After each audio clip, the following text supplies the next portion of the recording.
Le mariage en soi-même, c'est une bénédiction immense. C'est une bénédiction immense, puisque la Bible elle-même déclare que tout le monde ne se marie pas. Voilà. Donc le fait même d'avoir la grâce de pouvoir te marier, c'est une bénédiction. C'est déjà une bénédiction. Maintenant, c'est pas pour dire que les personnes qui ne se marient pas ne sont pas bénies, parce que c'est l'impression que certaines personnes donnent. Sinon, la Bible déclare que celui qui trouve une femme a trouvé le bonheur. Donc, c'est une grâce supplémentaire sur sa vie que d'avoir trouvé une femme. La Bible déclare que deux valent mieux qu'un. Donc, c'est toujours une grâce encore plus excellente quand quelqu'un a une personne d'autre avec qui il peut... Voilà. Puisqu'on dit que si l'un est affaibli, l'autre le soutient. Si les deux sont attaqués, ils peuvent se défendre, et ainsi de suite. Donc, c'est une grâce véritablement de pouvoir se marier. C'est une grâce, c'est quelque chose de merveilleux. Et pour se marier, c'est facile. C'est que tout le monde peut se marier. C'est-à-dire, en dehors de ceux qui veulent entrer dans le plan de Dieu et qui veulent se marier selon la volonté de Dieu. C'est tellement facile de se marier. On voit les gens qui se marient tous les jours. C'est qu'il suffit d'avoir une personne. C'est clair que je ne parle pas du mariage homosexuel, je parle du mariage normal.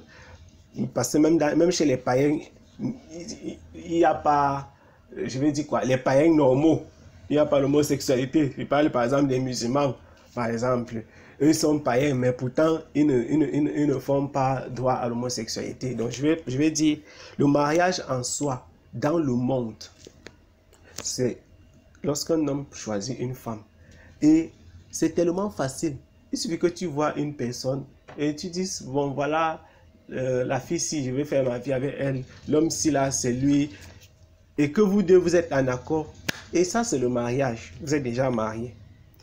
Or, pour ceux qui sont enfants de Dieu, pour les chrétiens, je vais utiliser l'expression chrétien pour parler des enfants de Dieu. Pour les personnes qui veulent marcher suivant l'enseignement de Christ, elles savent que le mariage va au-delà d'une question d'une question physique et charnelle. Ces personnes savent que le mariage, c'est un engagement merveilleux. C'est un engagement total, définitif. Ces personnes savent qu'il y a quelque chose d'exceptionnel dans le mariage.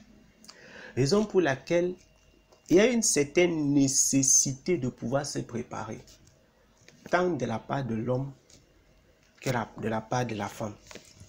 Bon, c'est clair que nous allons parler beaucoup plus du côté de la femme en ce qui te concerne.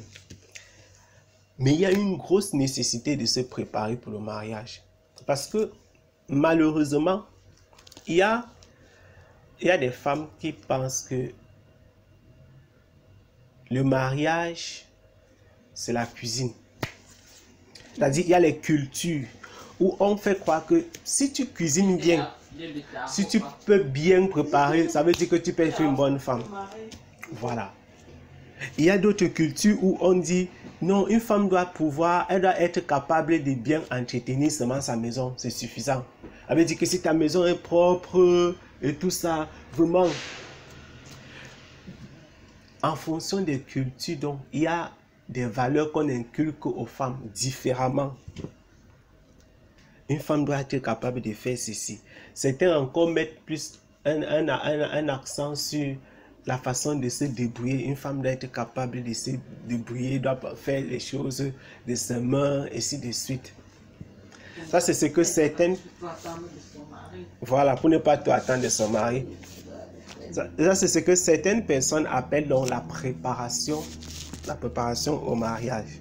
Mais il y a des caractères, il y a des valeurs que le Seigneur en Christ, il y a les valeurs que le Seigneur a prévues pour une femme qui veut se marier selon le cœur de Dieu, il y a des valeurs.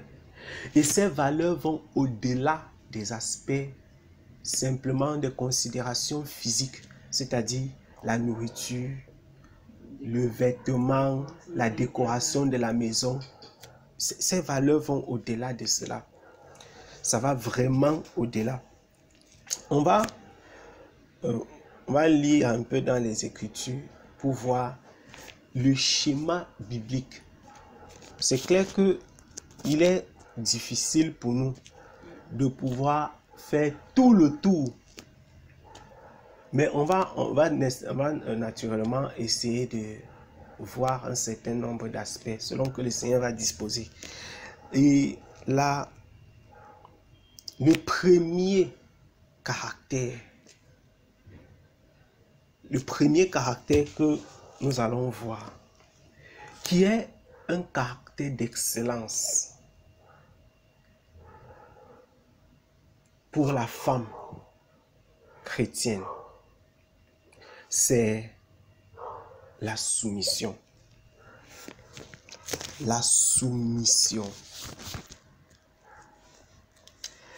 La soumission, c'est quelque chose qui est tellement important.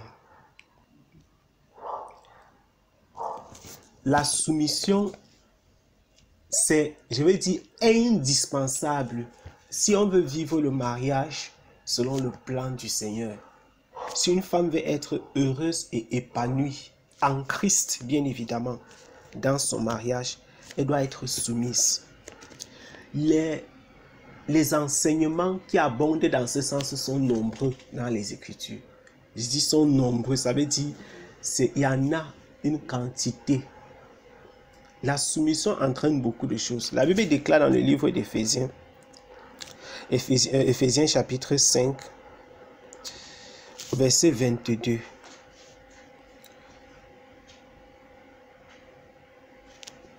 Jusqu'au verset 23. Jusqu'au verset 24 plutôt. Éphésiens chapitre 5 du verset 22 au verset 24. Femmes, soyez soumises à vos maris comme au Seigneur, car le mari est le chef de la femme, comme Christ est le chef de l'Église, qui est son corps et dont il est le sauveur. Or, de même que l'Église est soumise à Christ, les femmes aussi doivent l'être à leur mari en toutes choses. En toutes choses. C'est terrible ça. C'est incroyable. La Bible déclare que la femme doit être soumise à son mari comme l'Église est soumise à Christ. Dans le livre de Colossiens chapitre 3, verset 18. Colossiens chapitre 3, verset 18. Tu peux noter, je vais lire. Colossiens 3, verset 18 reprend la même chose. Ce sont des enseignements de l'apôtre Paul. Voilà. Dans la lettre de Paul aux Colossiens, il dit, femmes, soyez soumises à vos maris, comme il convient dans le Seigneur. Comme il convient dans le Seigneur. Donc, pour dire que dans le Seigneur, il y a une façon de se comporter que la femme doit adopter. C'est la soumission à son mari. Il dit, comme il convient dans le Seigneur.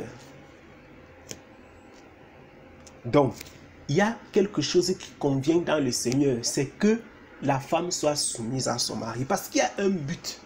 C'est que Dieu a établi que l'homme était le chef de la femme. Dans 1 Pierre, là maintenant c'est Pierre qui parle, qui enseigne. Tu vois que c'est deux apôtres différents. Voilà, qui parlent. Pierre donne un enseignement qui est long. Mais je vais d'abord lire le verset 1 de 1 Pierre chapitre 3. D'abord le verset 1. Toujours pour mettre un point d'encre sur la soumission. Il dit, femmes, soyez soumises à vos maris, afin que si quelques-uns n'obéissent point à la parole, qu'ils soient gagnés sans parole par la conduite de leur femme. Ça veut dire que la soumission et le calme marchent ensemble. C'est ce que ça veut dire. Il dit que soyez soumises afin que si quelques-uns n'obéissent point à la parole, qu'ils soient gagnés sans parole. Donc, une femme est capable de gagner son mari même sans parler, mais seulement avec son comportement. Avec le comportement, une femme est donc capable de ramener le cœur d'un homme à la raison. Il y a des hommes qui sont alcooliques, des hommes qui sont, je ne sais pas, qui sont violents, des hommes médisants, des hommes qui font toutes sortes de choses. Il arrive que les femmes entrent, parce qu'il faut dire que naturellement, les hormones des femmes et des hommes, ce n'est pas la même chose. Et ce sont les femmes qui chauffent souvent beaucoup. C'est plus facile de voir un homme qui abandonne la maison, qui sort, qui fuit parce qu'il fuit les problèmes, que de voir une femme qui fuit parce qu'elle sort. Que tu vas dire quoi à une femme qui va quitter la maison? C'est elle qui peut te chasser de la maison. Parce que quand les femmes commencent à parler, qu'elles se fâchent, elle va bavarder, bavarder, bavarder. La Bible dit ici que soumise de façon à ce que si son mari n'obéit pas à la parole, qu'il soit quoi? Qu'il soit changé, qu'il soit gagné à cause de la conduite. Pas à cause de ses paroles, mais de sa conduite. Donc, ce qui gagne un homme, ce n'est pas la bouche d'une femme, c'est sa conduite. Ce qui est important chez la femme, c'est sa façon de se comporter. Ce n'est pas ce qu'elle dit. La femme, au lieu de parler beaucoup, elle doit beaucoup faire. Et il y a une chose que beaucoup de femmes ignorent, c'est que l'homme a été construit. Tous les hommes, Dieu a créé tous les hommes. Il y a un orgueil, je ne sais pas si je vais dire un orgueil ou bien une façon d'être bizarre dans les hommes. C'est que dès lors qu'une femme commence à donner des ordres à un homme, il se rebelle. Parce qu'il a l'impression qu'elle est en train de vouloir l'amener à... Elle est en train de vouloir le forcer, en train de vouloir le dominer. Or, il y a dans l'homme l'esprit de la domination. Donc, l'homme, dans son cœur, c'est que c'est lui qui est le chef. Parce que Dieu a établi, en fait, l'homme comme étant le chef. Du coup, quand une femme, si par exemple, il y a des choses qui sont simples, parce qu'il faut voir par des petits exemples. Si tu es dans ta maison avec un homme, et tu as besoin de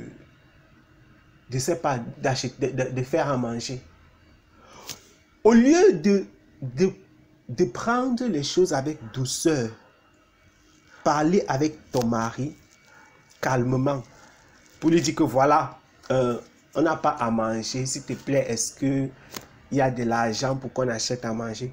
Tu dis que dans tous les cas, hein, je ne touche plus tes habits, je ne lave plus tes habits tant que tu ne me donnes pas de l'argent. Ou bien comme je dois faire telle chose, comme je dois, je ne sais pas, je veux...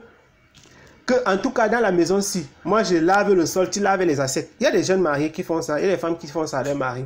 Que bon, ici, il y a un truc, si tu viens vers ton mari et tu veux lui imposer que voici comment tu vas faire, c'est ce que ton mari va faire. Il va se rebeller, il va dire que dans la maison, sinon, il ne touche rien. Comme tu veux me montrer que ici, c'est toi qui es le chef, on va donc voir qui est le vrai chef. Tu vas faire quoi? Tu ne peux pas le taper. Ce que tu vas faire, ce que tu fais, ce qui va se passer, c'est quoi? C'est que ça va augmenter ta douleur, ta colère. Tu seras de plus en plus mal. Et tu auras l'impression, Dieu a donné aux femmes une âme incroyable. Quand il dit incroyable, c'est que c'est très difficile pour un homme de résister. Parce que même les plus les hommes les plus intelligents sont tombés, c'est la simplicité, la douceur et la soumission. Quand une femme est soumise, quand on veut renverser un homme, qu'est-ce qu'on fait? On passe par sa femme. Mais pourquoi est-ce qu'on ne passe pas par son collègue? Et comment est-ce qu'on passe par la femme d'un homme? Parce qu'il y a des choses qui sont quand même bizarres. Quand on veut séduire un homme, c'est-à-dire on prend peut-être, il y a un grand homme d'État qu'on veut renverser, on va passer peut-être par une prostituée ou bien par une fille. Et quand les filles là vont vers ces gens, est-ce qu'elles est grande? Elles font la soumise. Parce qu'il y a en fait quelque chose dans le cœur de l'homme que ce n'est que la soumission qu'il peut obtenir. Et ça, c'est un schéma normal qui se passe dans le monde. Ça n'a rien à voir. Donc, tu vas voir que toutes les filles qui partent piéger les hommes, la première chose qu'elles montrent à ces hommes-là, c'est la soumission. Elles vont avec douceur pour tromper Samson. On est passé par Dalila. Si elle partait gronder Samson, commençait à dire que... Elle est passée. La femme, elle te parle doucement. Quand elle te parle doucement, si tu es à la maison, j'ai pris l'exemple tout à l'heure, il y a des hommes qui ne font rien à la maison. Si au lieu de dire à ton mari que tu fous même quoi là-bas dedans, tu vois seulement la télé, oh, il faut laver le sol. Le gars va dire que ok, donc c'est comme ça. Hein. Il y a des femmes qui, au contraire, il y a des femmes qui sont intelligentes. Elle va te faire travailler sans que tu ne saches. Elle va venir te parler doucement. Elle t'appelle. Elle te dit que vraiment, est-ce que tu peux m'aider et tout et tout. Elle va te donner les petites tâches qui sont simples, les choses qui... Elle va t'amener, est-ce que tu peux faire telle chose? Oui, que bon, ils sont en train de faire. Est-ce que tu peux tourner dans la marmite telle chose? Après, elle va te dire que... Après, tu vas avant de voir que c'est toi qui as préparé. Ou bien elle va te dire que aide-moi à faire ceci et tout. Elle va te parler avec douceur, avec respect. La douceur et le respect fait que l'homme se retrouve maintenant dans la position... Il ne peut plus se défendre. Parce qu'en fait, l'objectif, c'est qu'il trouve quelque chose qui va faire qu'il se défende. Oui. Mais qu'il se rend compte que non, elle est respectueuse. Elle me parle avec douceur. Je vais donc me appuyer sur quoi pour refuser, en fait? Comment est-ce que je vais faire pour refuser? C'est comme ça que tu vas voir les hommes. Il y a des familles où tu vois une femme, on est à la cuisine. L'homme est en train de découper les condiments. Sa femme est en train de faire autre chose. La femme est en train de faire ceci, l'homme lave les assiettes. Ça, c'est cette harmonie. Si tu pars fouiller dans des familles pareilles, tu vas te rendre compte d'une chose claire. C'est que la femme là, elle a une clé. C'est sa façon de parler à son mari. Parce qu'avec l'homme, dès lors que ça devient l'exigence, l'obligation, non, c'est mort. C'est dès lors que c'est comme ça, là, ce sont les problèmes. Il ne va jamais comprendre, il va refuser. Il y a ça qu'il faut comprendre. La soumission dans le Seigneur. La soumission, si, c'est quelque chose de... Non, bien sûr. C'est une école véritablement. C'est une école, pourquoi? Parce que le cœur de la femme, dans le cœur de la femme et dans son corps, il y a quelque chose qui fait que les femmes ont tendance à beaucoup parler. C'est pourquoi j'ai dit que entre la soumission et le calme, il y a un trait d'union. Parce que les femmes, la femme qui parle beaucoup, elle ne va pas manquer de détruire son foyer. Une femme qui parle beaucoup, elle ne peut pas manquer de détruire son foyer. Parce qu'il y a des femmes qui te querellent. On va lire ce que Salomon dit dans le livre des Proverbes. Proverbes. Dans le livre des Proverbes. Et c'est terrible ça. Proverbes chapitre 9. Proverbes chapitre 21, plutôt verset 9. Je lis. Proverbes chapitre 21 au verset 9. Il dit, je vais lire le verset 9 et le verset 19. Mieux vaut habiter à l'angle d'un toit que de partager la demeure d'une femme querelleuse. Imagine ça. verset 19. tu dis seulement verset 19. Mieux vaut habiter dans une terre déserte qu'avec une femme querelleuse et irritable. Les querelles. Les querelles. Proverbe chapitre 27. Proverbe chapitre 27. Je lis le verset 15.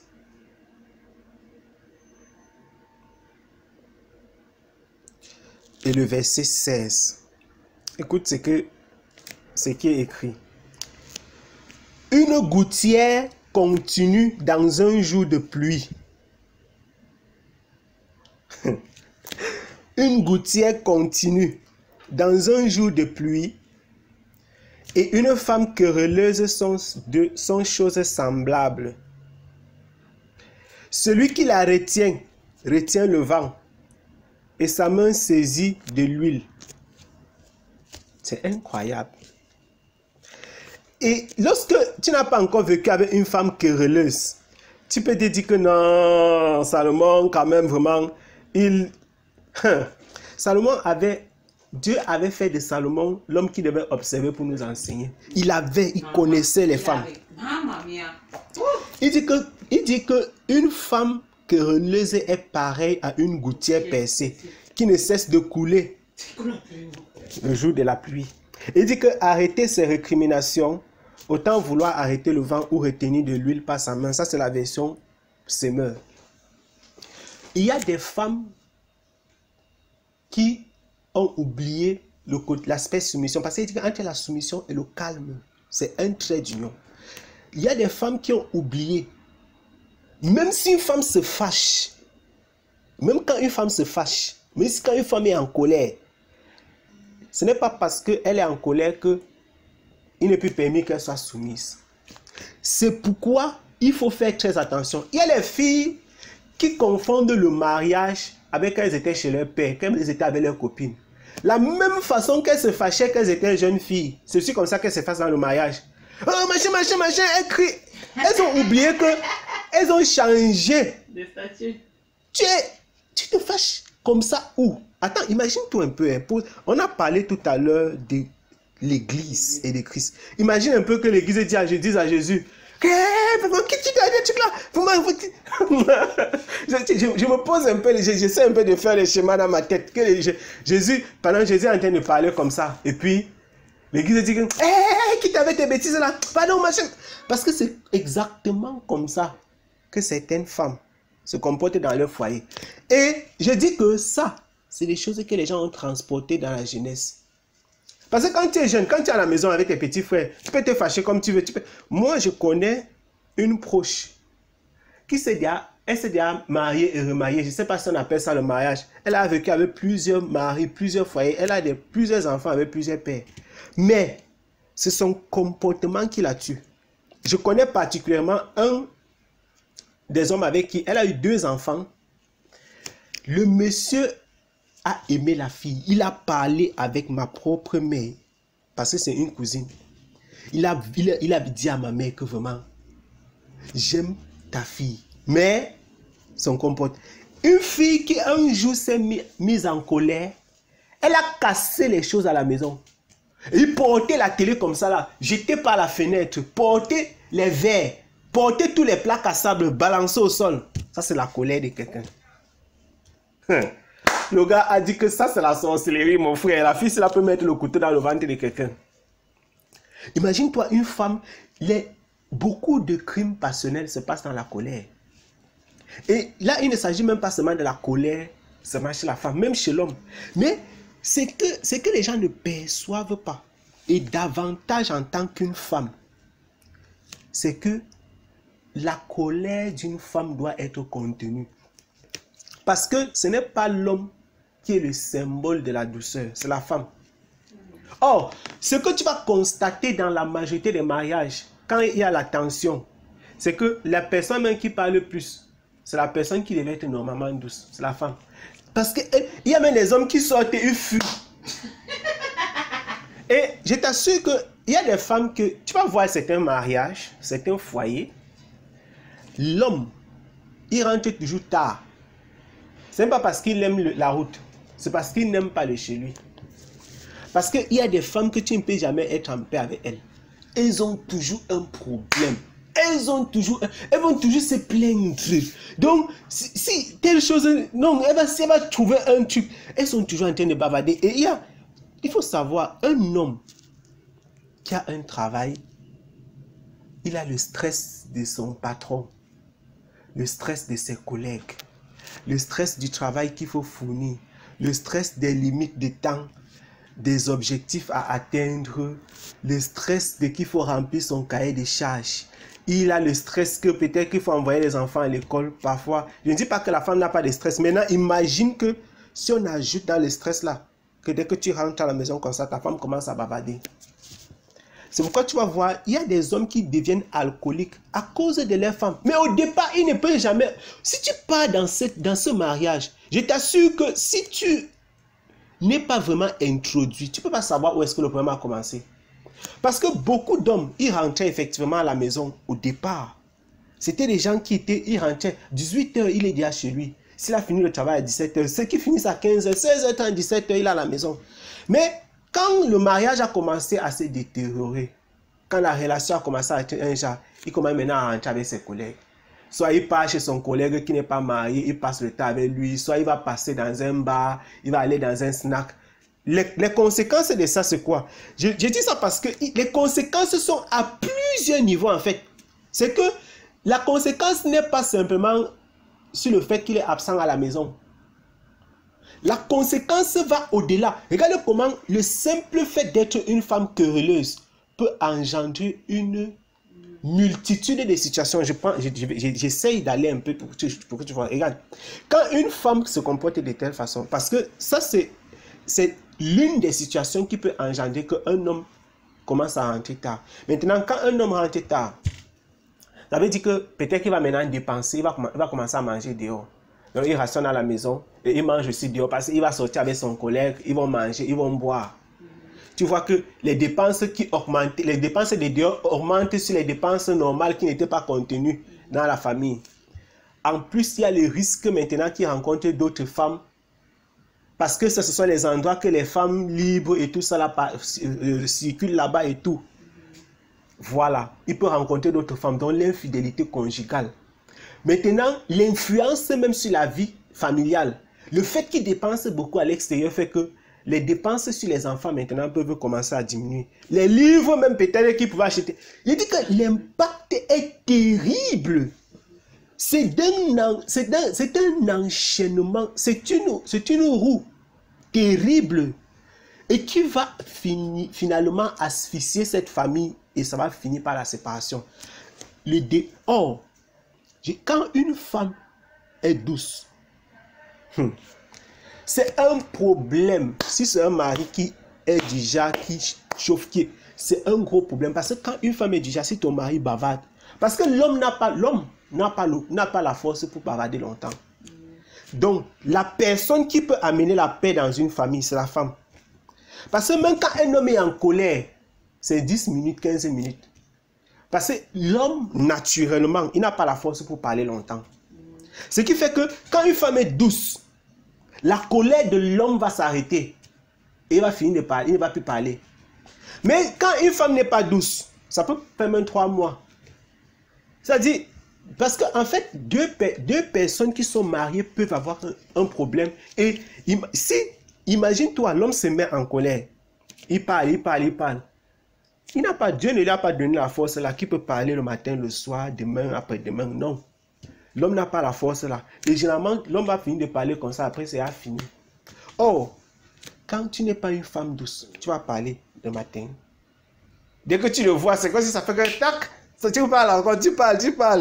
Après le soir, dès que tu... Donc voilà encore. Oh, tu m'as fait quelque chose hier. Elle parle encore. Et puis, elle va en parler. et parler et reparler. La douceur d'une femme, voilà la clé de voûte pour la paix dans un foyer. Parce que l'homme déjà, il n'a pas la possibilité de parler trop. Ça, c'est de façon naturelle. Maintenant, c'est clair qu'il y a des exceptions. Il y a des hommes qui bavardent beaucoup, qui sont colériques, etc. Mais ça, c'est vraiment des exceptions. Or, au niveau de la femme, ce qui fait exception, c'est plutôt de voir une femme qui ne parle pas. Parce que c'est important, c'est tellement important pour la femme d'être calme. C'est là que repose vraiment le calme de toute la famille. Parce que dès lors que son mari, même s'il se fâche, 10-15 minutes, c'est fini. Si la femme aussi était une femme douce, ça veut dire qu'après les 15 minutes, là, c'est fini les problèmes. Mais si c'est que les deux doivent parler, tu vois que ça va. Et quand une femme est douce, quand une femme n'est pas querelleuse, elle est capable de ramener n'importe quel homme. Parce que même s'il est n'importe comment, elle va l'apprivoiser avec la douceur, pas avec les... Je dis encore que quel que soit l'homme le plus farouche du monde, il y a son remède. Mais si un homme est farouche n'importe comment, je te dis, la clé, ce qui tue les femmes, c'est que il y a l'orgueil. Elle se dit que non, ma chérie, elle va me faire ça. Elle se dit que non, je vais parler fort pour montrer que je suis aussi fâché. Elles oublient que ça ne peut pas payer. Parce que celui qui est en face là, ça ne veut pas donner. Parce qu'il y a un truc, l'homme n'est pas constitué comme la femme. Il n'est pas aussi sentimental. Voilà. Ce qui fait que la colère de la femme ne fait pas autant mal à l'homme qu'elle pense. Je ne sais pas si tu comprends un peu la différence. La femme se dit que les mauvaises paroles que je te balance là vont te faire tellement mal. Ou peut-être elle pense que peut-être si il a fait un truc qui elle non. Elle a peut-être mal vécu. Elle pense que ok, si elle te fait peut-être la même chose. Elle te fait la même chose, tu vas vivre ça pareillement. Jamais. C'est pas le cas. Tu vas attendre. C'est pas le cas. Et elle va se dire donc si je lui fais ça, c'est comme ça. L'homme, tu vas faire ça, il regarde comme ça, il va arriver fatigué. Que ça c'est quoi? Que tu fais quoi? Ça c'est les blagues. Et c'est pourquoi les femmes, il faut vraiment être préparé par rapport à ça. La Bible déclare que, bien sûr, il faut connaître l'homme. La Bible déclare que la femme doit gagner son mari avec la douceur, le calme. Donc ce n'est pas que avec les paroles, ce n'est pas que avec le bavardage, non, le calme. C'est la douceur qui va gagner ton mari. Et beaucoup de femmes épousent des hommes qui étaient du genre, peut-être, si ton mari n'avait pas un comportement, c'est la douceur. La douceur, le calme. Moi, quand mon père a rencontré ma mère, il fumait. Quand mon père a rencontré ma mère, il fumait. Mais ma mère n'a pas fait du genre, quand ma mère me parlait ça, c'est pas du genre, elle le grondait que non, non, non. Elle avait doucement, lui parlait seulement. Que voilà. Les choses changent. Il a laissé la cigarette sans comprendre comment est-ce que ça s'est passé. Lui-même, il a seulement constaté que il a laissé la cigarette. Ça fait plus de 30 ans. Il a laissé comme ça. Il a laissé la cigarette. Et ce sont des choses qui sont assez... Une femme ne peut exiger, obtenir d'un homme quelque chose de façon, je vais dire quoi, forcée. C'est un schéma qui n'est pas faisable. À moins que cet homme-là soit dans une position de vulnérabilité. Parce qu'il y a des hommes qui sont dans les positions vulnérables. Par exemple, un homme, il y a des familles où tu épouses une fille, son père c'est le ministre et toi tu n'es rien. Ça c'est le cas de vulnérabilité. Maintenant, cet homme il est obligé de se soumettre parce que la famille de la fille est élevée et tout ça. Ça c'est ce que j'appelle les cas de vulnérabilité. Ça fait que cet homme n'est pas épanoui dans ce mariage et non seulement il ne vit pas le mariage d'une façon confortable parce qu'il se retrouve comme étant redevable, comme il sait que non, si telle chose se passe, voilà, la fille, si sa famille peut me faire, c'est si tu vois un peu, voilà. En dehors de ces cas de vulnérabilité, il n'est pas possible pour une femme d'obtenir quelque chose d'un homme par la force. C'est pas possible. Mais une femme peut obtenir n'importe quoi par la douceur. Ne vois pas les États comme tu vois là, les ministres et tout ça. Si je te dis que beaucoup de ces gens-là, ce sont les femmes des présidents qui les nomment. Pour corrompre même les chefs d'État, c'est pas leurs femmes. Tu ne peux pas t'imaginer ce qui se passe dans les chambres conjugales, dans les présidences. C'est là-bas que toute la corruption se passe. Tu penses que tu vas dire quoi? Approcher d'abord le président, c'est difficile. Beaucoup de personnes soumettent leur dossier à la personne qui est plus proche. Et c'est que non, quand il est à calme, elle sait comment elle va le prendre. Elle va venir lui parler que voilà. Et si tu vois telle personne comme ça, mais si tu le nommes même, ça te coûte quoi? En tout cas, c'est seulement la signature. Elle va parler. Elle dit que d'ailleurs, que je vais y penser. Oui, peut-être après même une semaine, elle vient encore. Que mais tu vas pas. Oui, papa, telle chose là. Elle dit que d'ailleurs. Et c'est comme ça qu'elle va obtenir ce qu'elle veut. Elle va obtenir ce qu'elle veut. Oh, si elle venait dire que voilà, non, à cause de l'orgueil, elle va dire que moi ici c'est moi le chef. Donc comme tu fais ça. Oh, ce qui se passe c'est que quoi? Quand une femme est soumise, son mari oublie qu'il est le chef. Oui, il n'a pas trop l'idée là qu'elle veut dominer sur moi. Oui. Donc, du coup ça...